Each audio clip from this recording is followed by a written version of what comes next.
Hey guys, welcome to the Kickin Carbine Showdown. So pretty much the idea for this video kind of came about because, you know, anytime I talk about how much a certain gun recoils, or if maybe in a video I say something about like, wow, you know, this gun really recoils, inevitably somebody either says or comments something like, oh, you think that's bad, well you should try shooting and blah blah blah. So pretty much we're going to shoot all the blah blah blahs here. So the definition of a carbine, it pretty much varies depending on, you know, who you're talking to. For the purpose of today's video, I'm going to kind of say that a carbine, in sort of this old milsurp term, is a rifle with a barrel shorter than 23 inches. You know, just to put that in reference, the K98K barrel is 23.6 inches. So kind of anything shorter than a long rifle, we're going to say. Now, these two guns on the end here, this is really kind of pushing the definition because the Mosin 36, it has a 22.6 inch barrel, and the 1909 carbine here, it's got a 21.8 inch barrel. So these are really kind of pushing the boundary of what, you know, a carbine is. Some people are probably going to argue that these really aren't carbines, that these are more short rifles. The Argentines did call this a cavalry carbine though in their own sort of nomenclature. But, you know, these guns are kind of long barreled, and, you know, while I have them here, might as well just shoot them and we'll compare them to some of these maybe more true carbines. So like I said, a Mosin 36 and 7.5 French. We have the 1909 Argentine Carbine and 7.65. They have the M38 Mosin, obviously 7.62 by 54R. We have the Mannlicher, the Stutzen or the Carbine. This is an 8 by 56R. And then we have the G3340, 8mm Mauser, obviously. And then we have the little Berthier Carbine here. It's a 3-shot Berthier Carbine and the original 8mm Lebel cartridge. So have these arranged sort of, you know, longest to the shortest down here.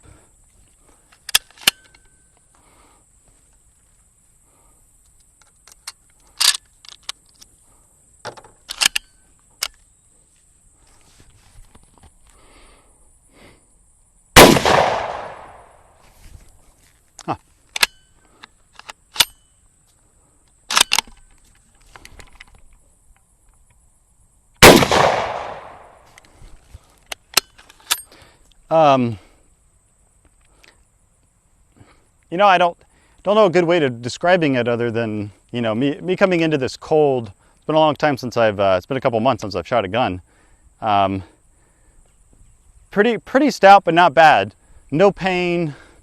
You know, there's a pretty significant like shove to it, but it's not like terrible.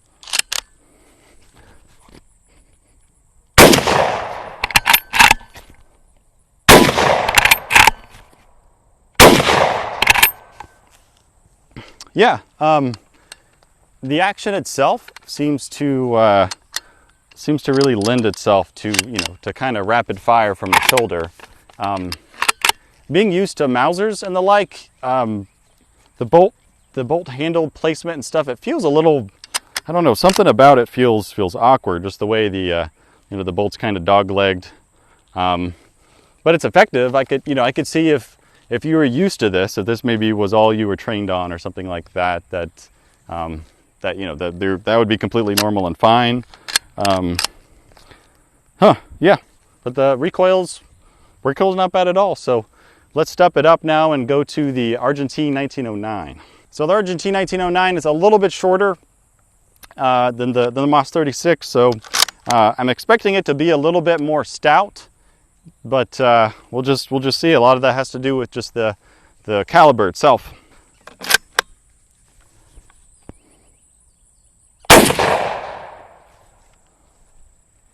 It shot.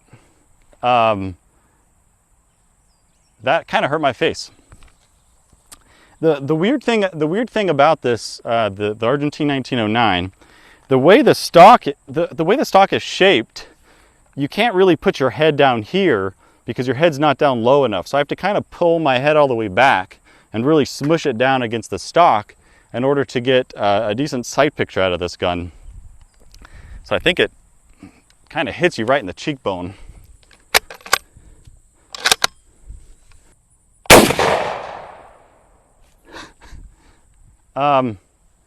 Yeah, You know, it's not super bad recoil in my shoulder, although it is a little bit on the stout side.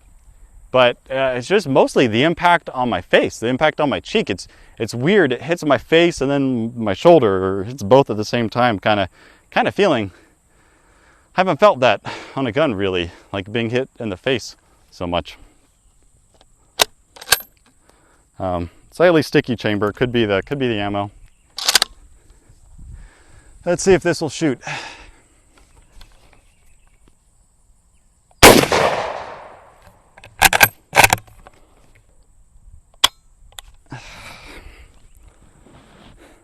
Wow. Okay. I got 3. So 3 rounds were not duds out of 10. So that just goes to show that the 7.65 surplus ammo that you get, from South America is just not. That's very hit or miss. That was a huge waste of money because stuff was 50 cents a round. Alrighty, now we're getting into some of the real heavy hitters here. This is a gun that I've been warned about. The M38 Mosin. This isn't the M44 with the bayonet. The M38's the earlier one before they started putting the bayonets on them. Never shot this particular Mosin before. I've shot other ones.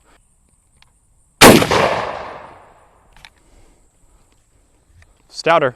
It kicks. That one doesn't hit me in the face like the 1909 carbine does. That's just, kind of straight back into your shoulder. Stout. At least it has that going for it.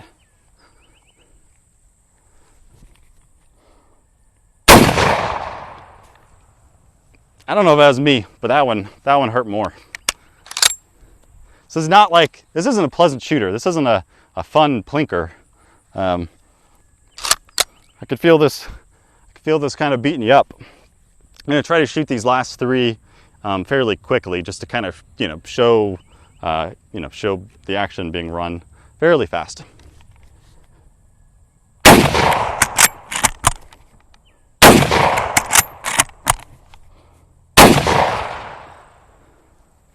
Ow.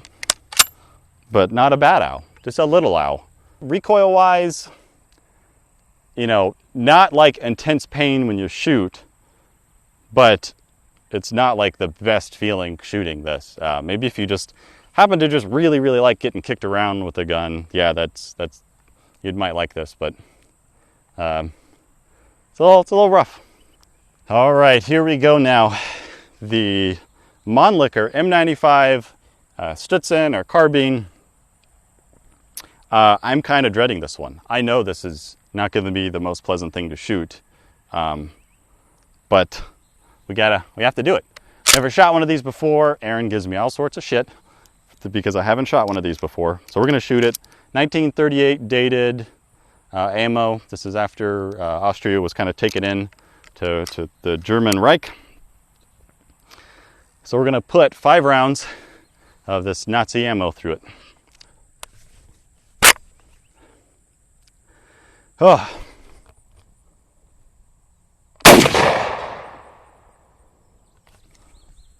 Yeah.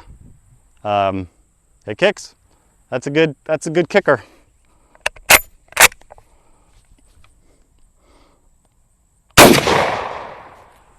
Yeah. Not trying to complain, but that kind of sucks. Like, this isn't like a fun gun to like shoot a whole lot of rounds through. This is something you shoot it just to check that box so that you could say you shot it. And that's exactly what I'm doing. So I'm going to try to shoot these last 3 rounds kind of fast, and we'll see.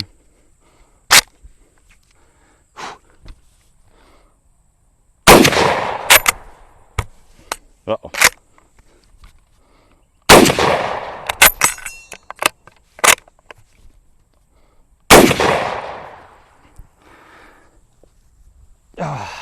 So, you know what? I don't like shooting this. I'll just say that it's not. Working the action by itself. This one isn't super. It's not like as sticky as most of these, post-war M95 reworks, but it's still a little bit hard. So this clip, it's a brand new clip. It's never been used before. It's in good shape. Just saying that so that you know that when I say this thing kind of hung up a few times, I don't know if you could call it like a jam, but I pressed forward really hard on the bolt and it didn't go forward. It was almost like I had to like wait for the round to kind of, you know, pick up. I think I pulled back on it a little bit and then pushed it forward again, and that kind of worked. My fireball thrower. Alrighty, here's a gun you've probably seen before. It's the G3340. You know, this one's just a little bit shorter than the M95. I'm going to do something a little bit different with this one. I have 2 rounds of Yugo and 2 rounds of Romanian surplus. I've heard some people say that the Romanian surplus ammo is a softer shooting ammo than the Yugo ammo. So I'm going to shoot both types of this ammo, and I'm going to see if that's really true. So I'm going to shoot the Yugo stuff first. I'm expecting that to be, you know, pretty harsh because, I mean, this gun was, you know, harsh last time I shot it. Oh, actually, I'm going to shoot the Romanian first because I put the Yugo in first. So let's see if this Romanian ammo kind of feels any different than the Yugo ammo.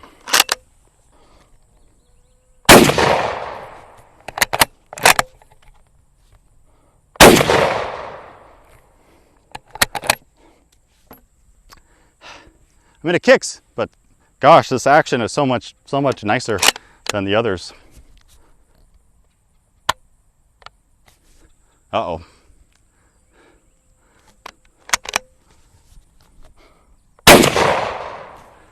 Yeah, a lot of times, like duds will shoot on the second time. So, you know, if it doesn't go bang the first time, just recock it and it'll usually shoot the second time, just like that one. Yeah, that was the Yugoslavian ammo. So one more round of it.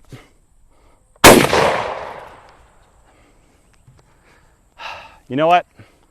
I might have to agree that the Yugoslavian ammo kicks a little bit more than Romanian. Let's put 2 more rounds through it and see.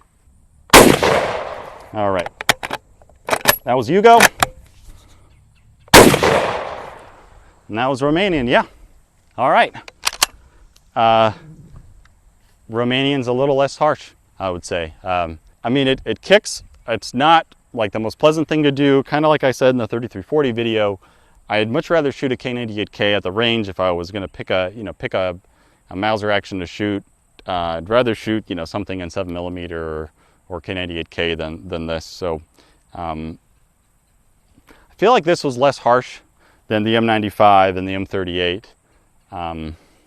Don't know why, because this one is a little bit shorter and a little bit lighter. I guess it just has to do with caliber, right? Just the energy of the round. So this is the one that I am most worried about. This is the one that I am kind of dreading. This little 3-shot Berthier Carbine. This gun is so light and short and handy. I feel like if I was going to be in World War I and I was a French soldier, that I would probably want this gun, you know, because you carry around a gun a lot more than you shoot it. And this thing is just so nice. I'd definitely like to be able to carry this thing around, but let's see what it's like to shoot it. You know, this is surplus 8mm Lebel. Let's see how this thing kicks. I mean, this has got to be the worst. This is I think the shortest and the lightest of all the guns so far, and it's in a big full 8mm caliber. Okay, let's see what we got.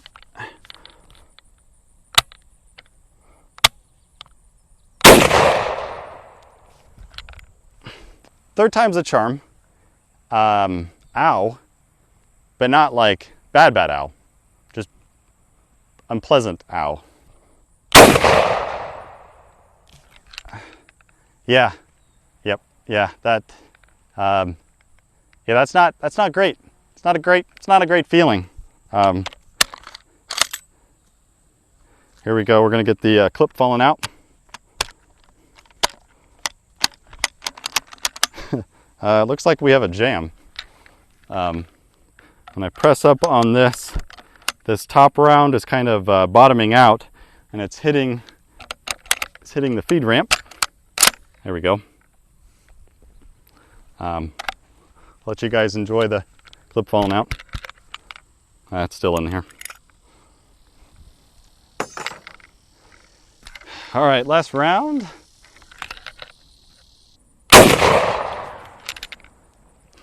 Yeah, no. Yeah. This is a good gun if you like recoil. If you want a gun that's going to kick really hard, it's good for that.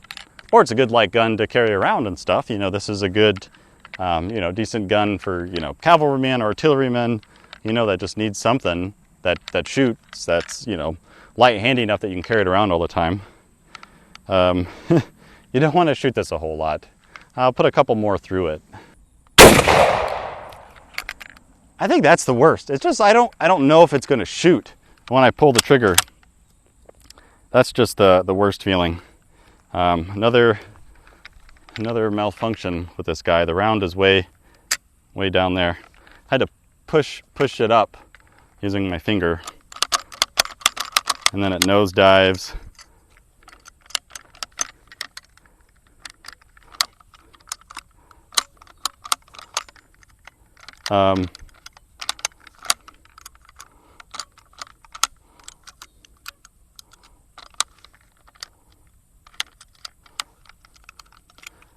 Yeah, it's not, clip isn't really working, so I'll just pull the round out of the clip, I guess, and just drop it in there. No. No, it's just not, it's not a fun gun. You know what, like, somebody like Ian that takes a Berthier carbine through a course, you know, hats off to you. That's not a pleasant gun to shoot all day. Oh, the band's coming off the gun. Yeah, the recoil is really stout with that. Pulling the band off, I guess. Okay, this is definitely the worst. I would say that if I had to rank the three worst, obviously the Berthier carbine is the worst. Probably M95 carbine second worst, and then this is third worst, the M38.